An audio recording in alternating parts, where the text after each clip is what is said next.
তারেক জিয়ার সরকার হচ্ছে আওয়ামী লীগের কফি সরকার। যে সব জায়গায় দুর্নীতি হতো তারেক জিয়ার সরকারের আমলে এর চেয়ে বেশি দুর্নীতি হচ্ছে। যে সমস্ত জায়গায় চাঁদাবাজি হতো আমরা তৃণমূলে কাজ করি, জনগণের কথা, দোকানদার ব্যবসায়ীদের কথা। আওয়ামী লীগকে তারা অ্যাডভান্স করে ফেলেছে চাঁদাবাজির ক্ষেত্রে।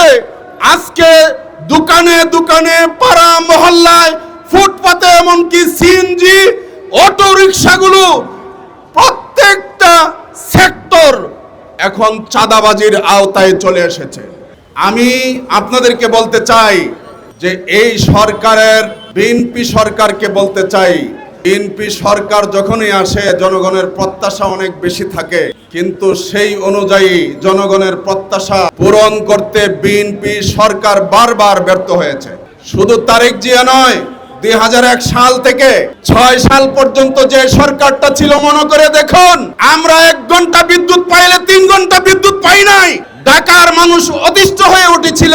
আজকে বিদ্যুতের কি পরিস্থিতি! গত সপ্তাহে আমি গ্রামের বাড়িতে গিয়েছিলাম পরিবার নিয়ে, আমার ছোট একটা বাচ্চা আছে। আমি অতিষ্ঠ হয়ে গেছি।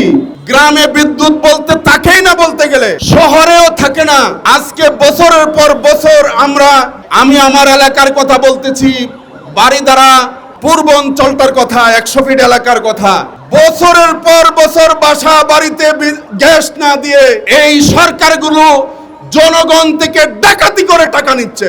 একটা রাষ্ট্র যদি জনগণ থেকে এভাবে জনগণকে সেবা না দিয়ে জনগণ থেকে বাধ্য করে টাকা নেয়, তাহলে এই রাষ্ট্রের প্রতি জনগণের কোনো দরদ থাকতে পারে না। পাঞ্জাবের জগতে একটি বিশ্বস্ত নাম, শাবাব এথনিক ওয়্যার।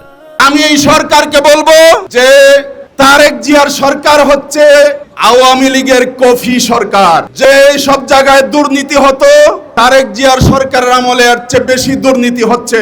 যে সমস্ত জায়গায় চাঁদাবাজি হতো আমরা তৃণমূলে কাজ করি, জনগণের কথা, দোকানদার ব্যবসায়ীদের কথা। আওয়ামী লীগকে তারা অ্যাডভান্স করে ফেলেছে চাঁদাবাজির ক্ষেত্রে। আজকে দোকানে দোকানে, পাড়া মহল্লায়, ফুটপাতে, এমনকি সিএনজি অটো রিক্সাগুলো, প্রত্যেকটা সেক্টর এখন চাঁদাবাজির আওতায় চলে এসেছে।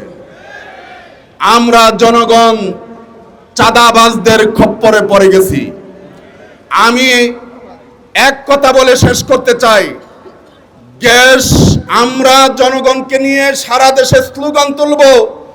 আপনি যদি এই সমস্যাগুলো সমাধান না করেন, এই সরকার যদি এই সমস্যাগুলো সমাধান না করে, তাহলে আমরা জনগণকে নিয়ে স্লোগান তুলব, গ্যাস, পানি, বিদ্যুৎ দেন।